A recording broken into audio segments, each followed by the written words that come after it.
que según el censo del año 1973, censo oficial, el dato nos ubicaba que habitaban la ciudad de Barranca Bermeja en su área urbana y rural 99.000 personas. Es un dato oficial. Sabemos que los datos oficiales del DANE en esta ciudad generalmente presentan un subregistro, porque históricamente hay sectores donde no es posible censar. Inicialmente por la desconfianza, luego por todo un tema de la decisión de actores armados y luego por todo un tema ya no cultural, sino un tema de la historia, de no querer compartir los datos con el ejercicio oficial.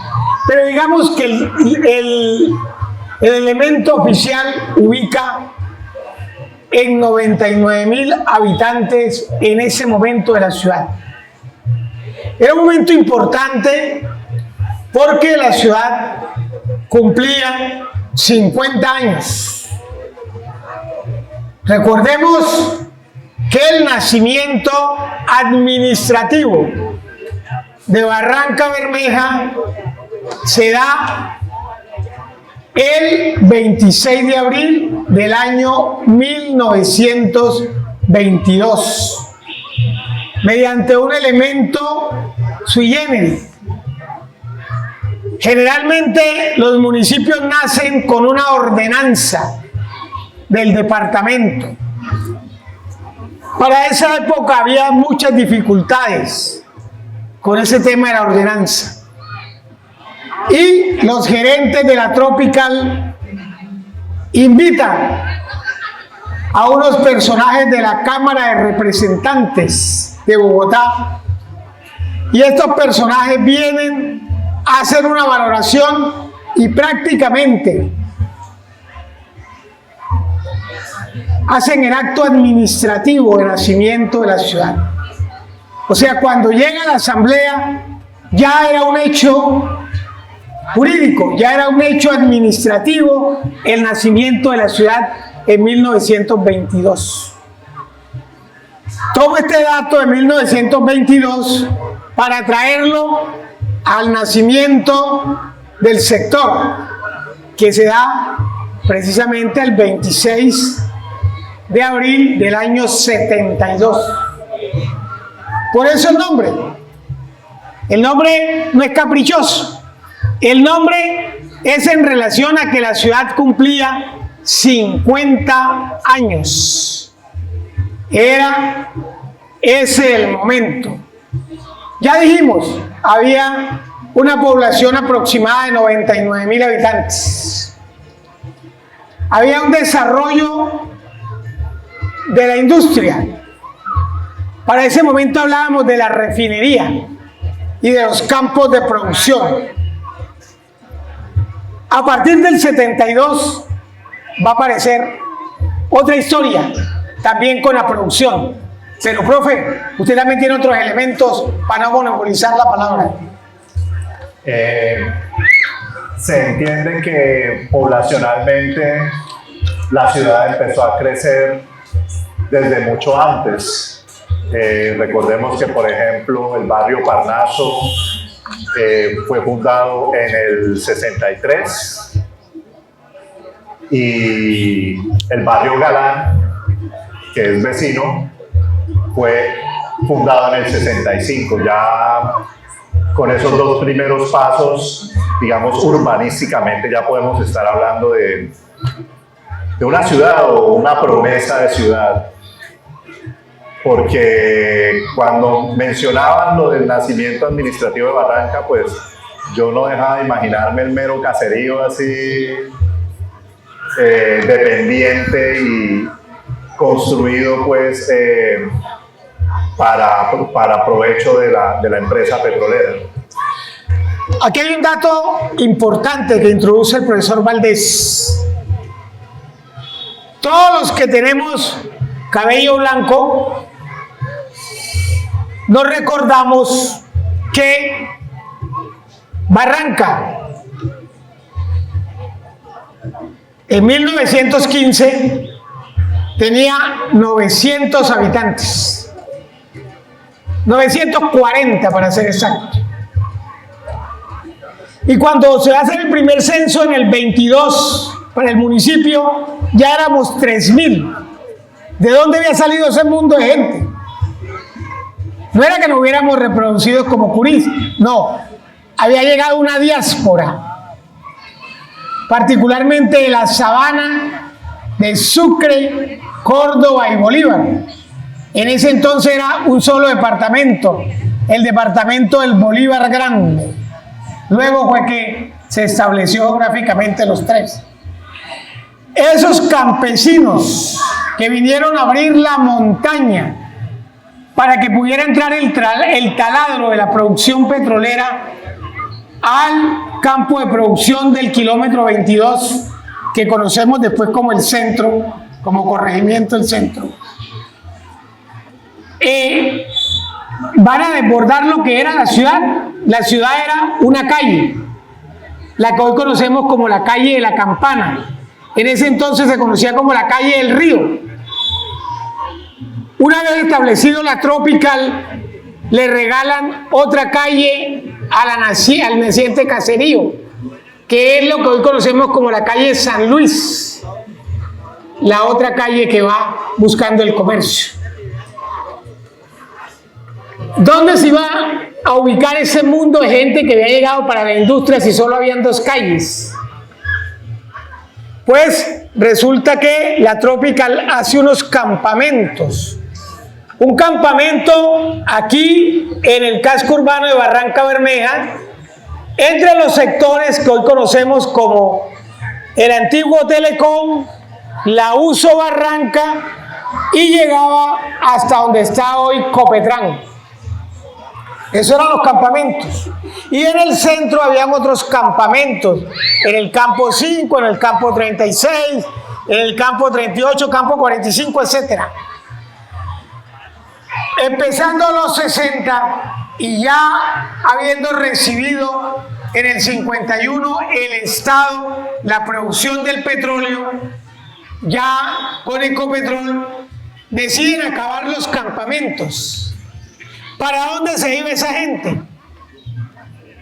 Entonces, cuando usted lo dice, en el año 63 se construye el barrio El Parnaso.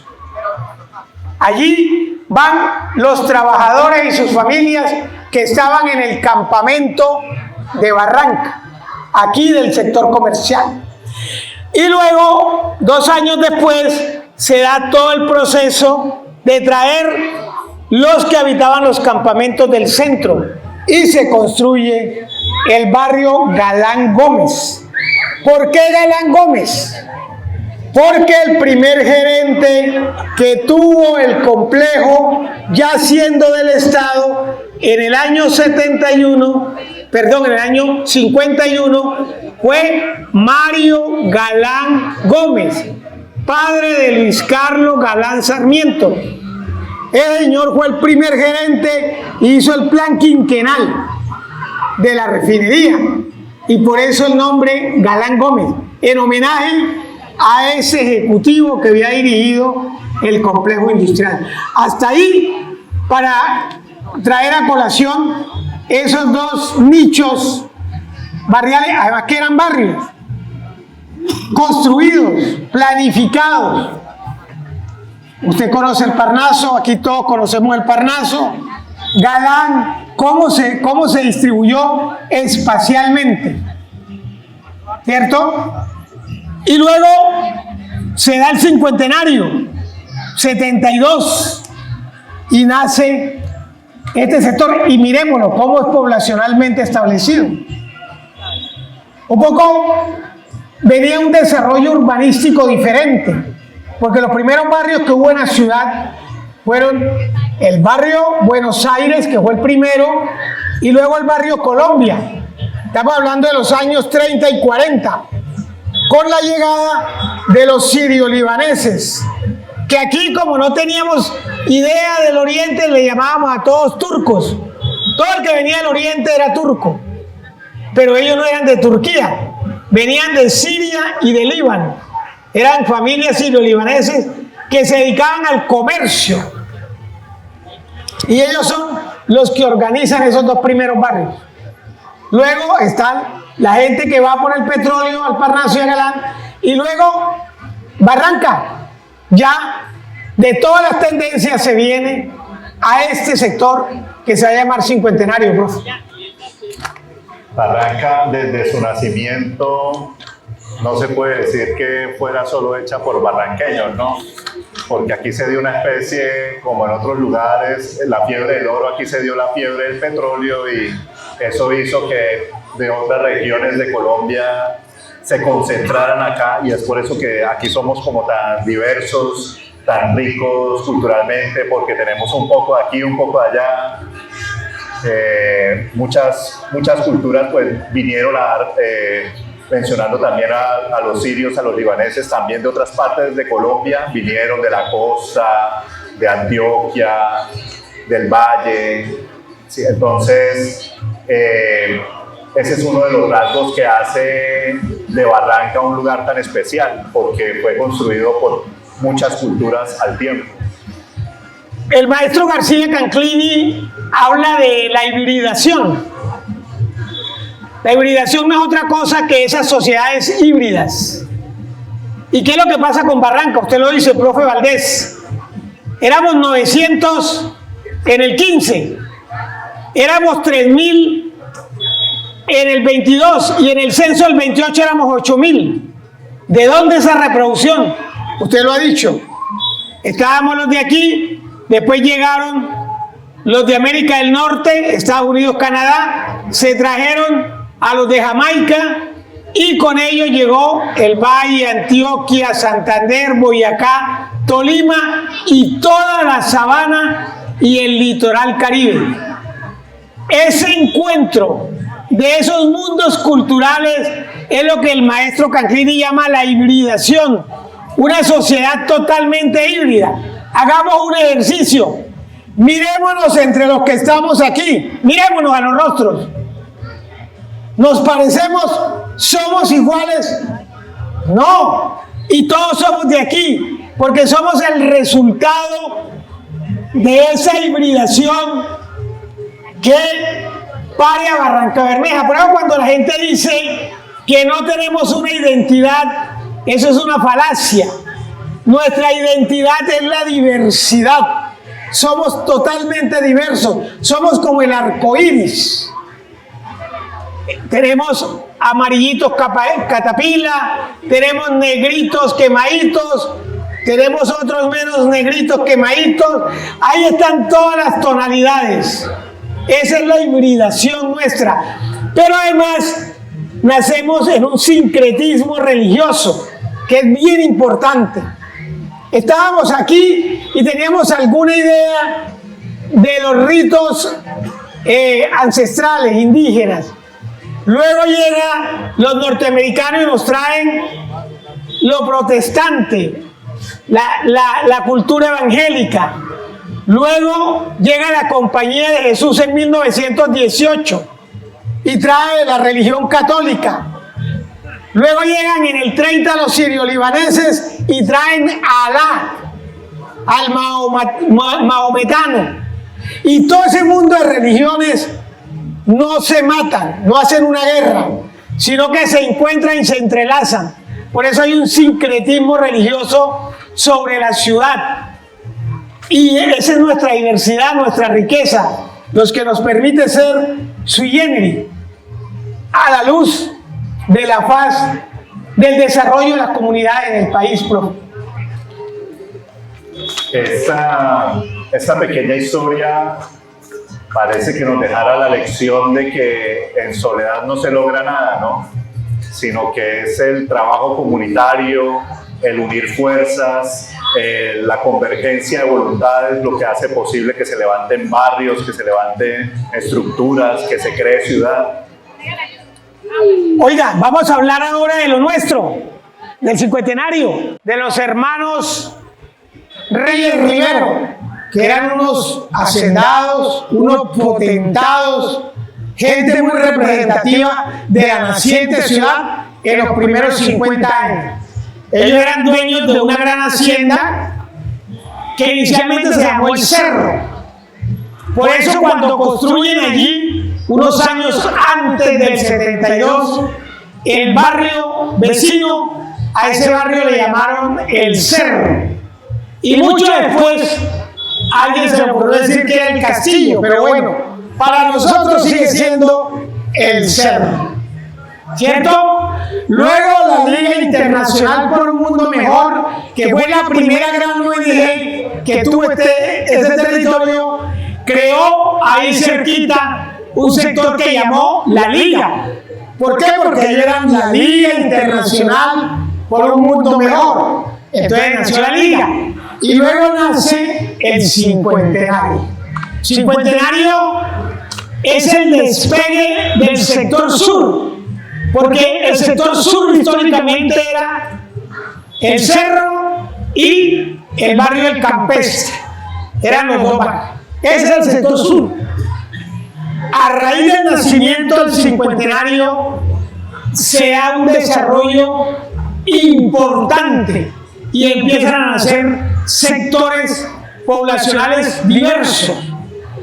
Voy a detenerme aquí cómo nació el Cincuentenario. Resulta que eran los Reyes Riveros. Los Reyes Riveros hicieron un acuerdo con el gobierno distrital, bueno, ese entonces era municipal, y con el gobierno nacional a través del Instituto de Crédito Territorial, el INSCREDIAL le llamaban. Y se empezó a hacer una urbanización. Maricruz nos recordaba, esto no fue una invasión, no, todo un desarrollo arquitectónico del INSCREDIAL con los primeros habitantes de este sector. Y así se va desarrollando el sur, que sí, en otras partes es a través de lo que se conocía en ese momento como invasión. Hoy le llaman elegantemente asentamientos humanos. Y entonces se da el María Eugenia, luego se dan el 9 de abril, luego se da el Capín, luego se dan las Villarelis, luego nace el Pablo Acuña y se da todo ese crecimiento del sector sur. ¿Todo a partir de cuándo? A partir del 72, con el nacimiento del barrio El Cincuentenario, este sector donde estamos. Y bueno, aparte de ese barrio que nació, digámoslo así, oficialmente, con todas las circunstancias administrativas en regla, para ese tiempo, ¿cuáles eran los barrios que estaban creciendo fuera de la oficialidad? No, o sea, hasta la primera etapa 72, digamos que la ciudad llegaba al barrio Palmira y tenía unos barrios lejanos en los cuales estaba el Cerro, estaba el Miraflores, que le llamaban la Culebra, y pare de contar. Pero la ciudad, digamos, en términos de urbanismo, llegaba al barrio Palmira. Ahí terminaba. Pero tenía razón, porque obedecíamos a un criterio del desarrollo de la industria muy limitado. ¿Qué pasa con la industria a partir del nacimiento del Cincuentenario? Es que se da lo que va a llamar el petróleo del ensanche. Y son ese proceso que va del año 72 al año 77. El ensanche no es otra cosa que la construcción de unas nuevas unidades del complejo industrial. O sea, pasamos de la refinería al complejo industrial de Barranca Bermeja. Se da la unidad de balance, se da la construcción de las cracking, de las topping, se da todo ese desarrollo industrial del petróleo y, por supuesto, viene gente. Hay una nueva diáspora. Ya no es la diáspora del 20, ya no es la diáspora del 30, sino es la diáspora del 72 al 77. vienen los bayunos, vienen los ecuatorianos, viene un mundo de gente, los caleños, a trabajar en ese ensanche petrolero. La mayoría de ellos se queda y empieza a buscar un sitio donde habitar. Y ya hasta el barrio Palmira estaba lleno. Y entonces empieza la expansión. La expansión se da hacia el sur, o sea, acá el Cincuentenario, el Castillo, lo demás, y hacia el nororiente. Entonces van a ser el 1 de Mayo, van a ser La Esperanza, van a ser el Chicó, van a ser Provivienda, y se unen a un barrio histórico que existía, que era una hacienda, que se llamaba Las Granjas, que no era barrio, era una hacienda. Entonces se va convirtiendo en un barrio, y así es que se va desarrollando a partir de los 50 años después. O sea, entre el 72 y el 2022, que se cumplen 100 años, se da todo este desarrollo de la expansión de la ciudad a partir del nacimiento de este sector, el barrio Cincuentenario. Tengo entendido que esta expansión no se dio de manera, digamos, pacífica, que estuvo atravesada por luchas, por esfuerzos de parte del pueblo, tanto el pueblo obrero como tal, como aquellos que venían a suplir esas otras necesidades alrededor de la empresa petrolera. Sí, claro. El desarrollo de una ciudad es desigual. Todas las ciudades, su desarrollo son desiguales, pero este en particular. Inicialmente, la población se da por el tema del petróleo, por el tema de la industria. Pero luego viene el periodo de la violencia moderna, la de ahora, la de las últimas 3 décadas. Y entonces trae una diáspora de la zona de los Chucurí, San Vicente, el Carmen, Betulia, toda esa zona, y esos desplazados casi todos van a recalar en el sur-sur, o sea, María Eugenia, 9 de abril, Campín y las Villarelis y Paula Cuña. Paula Cuña era un líder campesino de San Vicente de Chucurí, que fue desplazado y asesinado. Toman su nombre para hacer un barrio. Y en el nororiente se da con el poblamiento de la gente que venía desplazada del sur de Bolívar, de la zona del Cimitarra, de Antioquia, y toda esa violencia va a traer esa diáspora, esa oleada de gente que va a poblar fundamentalmente el nororiente de la ciudad.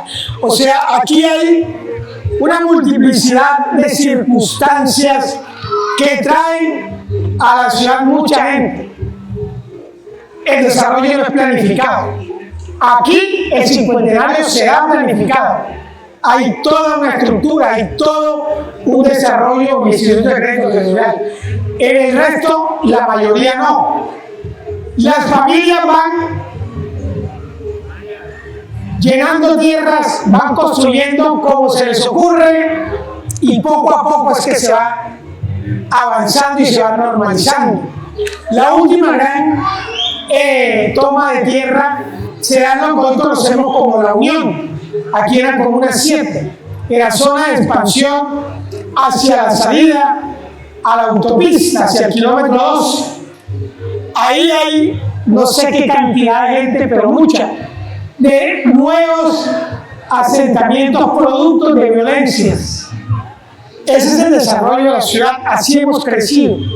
Algunas veces planificado, otras veces en un desorden que poco a poco se va organizando y se va construyendo, porque esta es una ciudad de luchas, de resistencia, pero también de sueños y de esperanzas. Y quiero meter un elemento ahí para que usted lo tenga en cuenta, es que esto nace fundamentalmente con un desarrollo cultural maravilloso que se llamaba la Fiesta Nacional del Petróleo, que se da en todos los años 60 y tiene mucha fuerza. y hay expresiones culturales como las que vimos hoy de Dirty y de toda esta gente, y ahí también nace un imaginario que va ayudando a construir la ciudad. Es un elemento que no podemos perder de vista, el tema cultural muy fuerte de la ciudad. Es a partir de los 60 que se dan estas celebraciones. O sea, antes no había fiestas, no. No, por lo menos como fiesta nacional del petróleo no. Habría fiestas porque es que mire, cada cultura trae su tradición. Cuando llega la gente de la sabana en el pellón, que era un elemento construido con fique y con tela, ahí traían gaita, ahí traían tambor, ahí traían platillo, se venían con su cultura, y del Tolima traían sus cosas, y de Antioquia traían, o sea, esa cultura, esa gente llega con lo que sabe hacer, con la gastronomía, y por eso somos tan diversos. Hay gente que dice, en Barranca no hay un plato típico, entonces aquí hay muchos platos típicos, porque vienen de muchos orígenes y de muchas regiones. Algunos dirán, bueno, el trifásico es el que es de aquí, ahí está el debate, pero en general, en el tema gastronómico, somos igual de diversos a como somos en el tema cultural. Bueno, Francisco, la verdad, aprovechando que estamos acá con los habitantes del barrio, me gustaría escuchar a alguien que quisiera compartirnos. Tal vez la información que estamos dando es demasiado general. Nos gustaría saber algo más específico, una historia más particular del barrio, si alguien...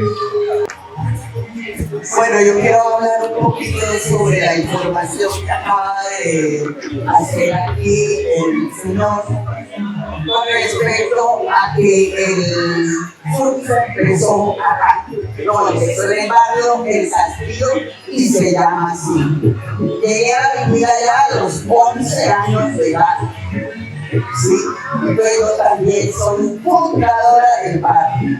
Es así. Allá todavía existe nuestra casa Palermo. Quería resaltar eso.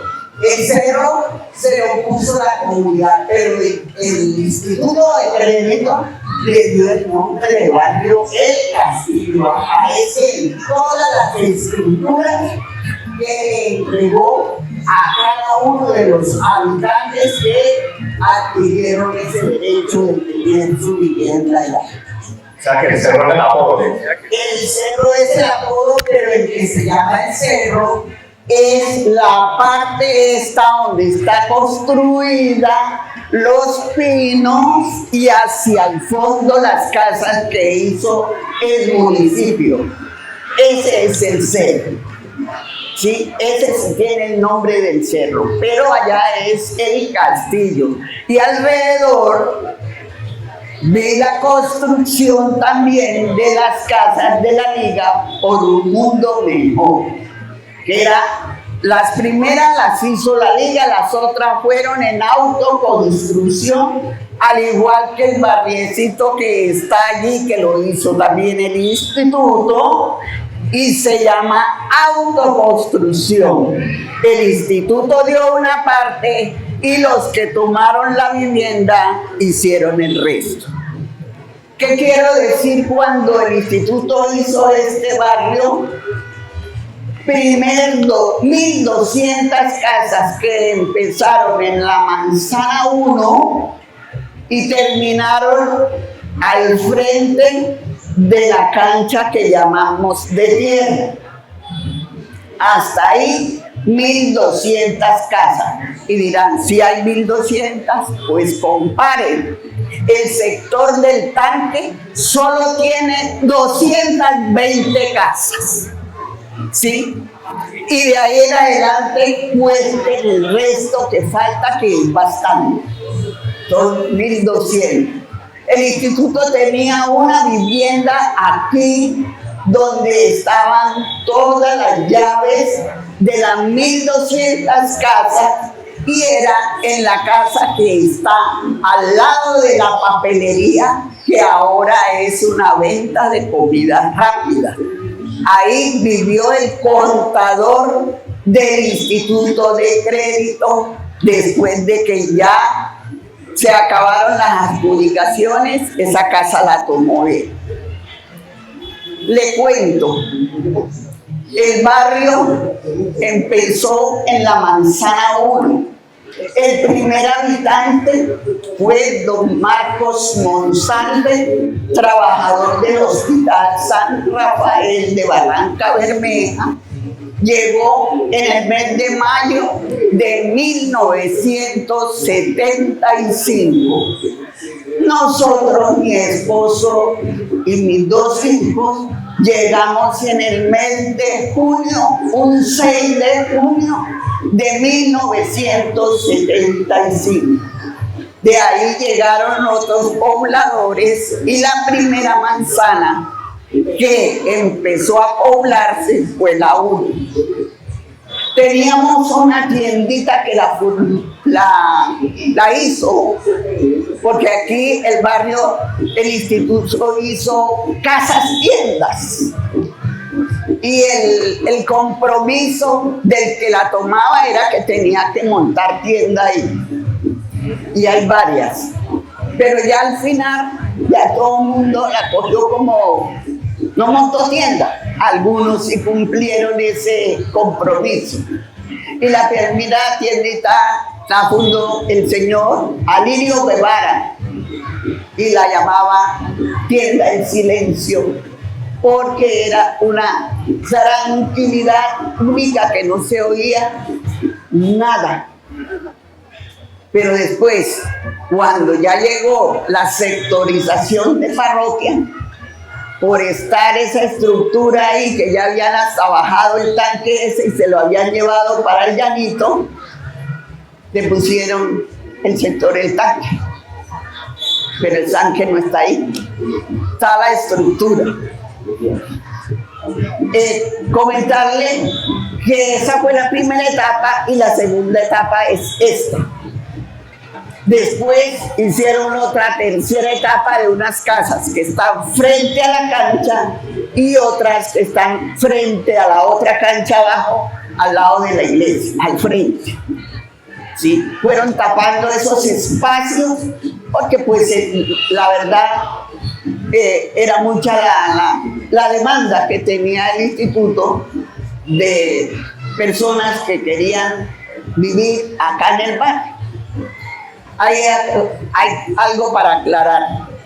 El barrio fue inaugurado el 26 de abril de 1972 y su inauguración y corte de cinta la hizo el doctor Misael Pastrana Borrero en la casa 24 de la Manzana 1 a las 10 de la mañana. Corroboro que el señor dice que su nombre se debe porque ese día Barranca Bermeja cumplía 26 años de vida municipal. Cumplía 50 años de vida municipal. De ahí el cincuentenario. Ese fue el nombre y se lo dieron ese día que inauguraron el barrio. Dirá, ¿y esta señora por qué sabe tanto? Porque resulta y pasa que yo fui empleada de la Contraloría General de la República y nosotros le hacíamos auditoría al ICD. Entonces, lógicamente, teníamos que ver mucho con la documentación y adjudicación de esta vivienda. Esas casas duraron 3 años, las 1.200 a sol y agua.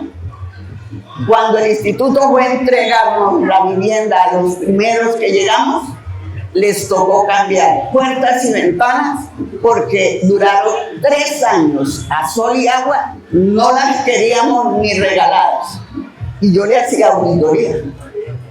Sí, al final mi esposo, como era periodista, se puso a hacerle como campaña por la radio para que fueran y tomaran una casa. Mire, aprovechen la oportunidad, les dan plazo para pagar. Nosotros pagamos allí cuando nos adjudicaron la casa 6.050 pesos para que nos la entregaran. Y pagábamos 67 pesos mensuales. Entonces, Pues calculé el gasto que le tocó al instituto reponer todas esas 1.200 puertas, porque todas, mire, para decirle, en las pilas de las casas que construyó el instituto nacieron árboles. 3 años, esos arbolitos que le llaman chichatón, que botan una florecita, una pepita roja, esos árboles habían en los patios y en las pilas. 3 años al agua y al sol. Entonces, para contarle arriba, los primeros que llegamos, don Marcos, mi persona, don Miguel Ortiz, Rogelio Franco, Mirelina Quintero, fueron llegando, ¿sí? Entonces, más o menos eso es lo que les puedo comentar. El instituto benefició realmente a muchísima gente en Barranca Bermeja. La construcción del barrio Escredial, por eso se llama así, Aguas Claras. El barrio del Castillo fue primero que está El Paraíso, Buenavista. Bueno, desafortunadamente las cosas buenas no duran. Teníamos el mismo estrato del barrio del Castillo, 2. Pero una anécdota muy curiosa. Todo el mundo cuando fue tomando su casita, la fue arreglando, la fue poniendo hermosa, porque la casita costaba una sala, una habitación, la cocinita, un baño y unas, como le digo, bases para que usted siguiera construyendo lo demás. Entonces, cuando ya cada cual se fue proponiendo mejorar su vivienda, aquí esto se llenó de periodistas, empezando por el marido mío, que fue el primero que llegó. ¿Quién era? Carmelo Garita Hernández. Ah, claro. Y de ahí llegaron Julio Mejía López, Jorge Yepes, Chávez, Enrique Fuentes Serrano, Luis Ángel Chávez, Teresa Chávez, Francisco Díaz Rangel. Bueno, en la casa de Francisco que él vivió, ahí cortó la cinta Misael Pastrana. Entonces, ¿qué pasó? Ellos empezaron, no, compañeros, ¿cómo vamos a dejarnos estrato 2 si nosotros tenemos de qué vivir? ¿Cómo vamos a dejar que el barrio se desvalorice de esta manera? Y empezaron a molestar allá en Catastro y nos subieron a estrato 3. Ahí está, esa es la realidad. Gracias a los periodistas, oiga, los periodistas a veces hacemos cosas, ¿no? Oiga, qué maravillosa historia. Vamos a premiar con un aplauso. Aquí la sabiduría, la historia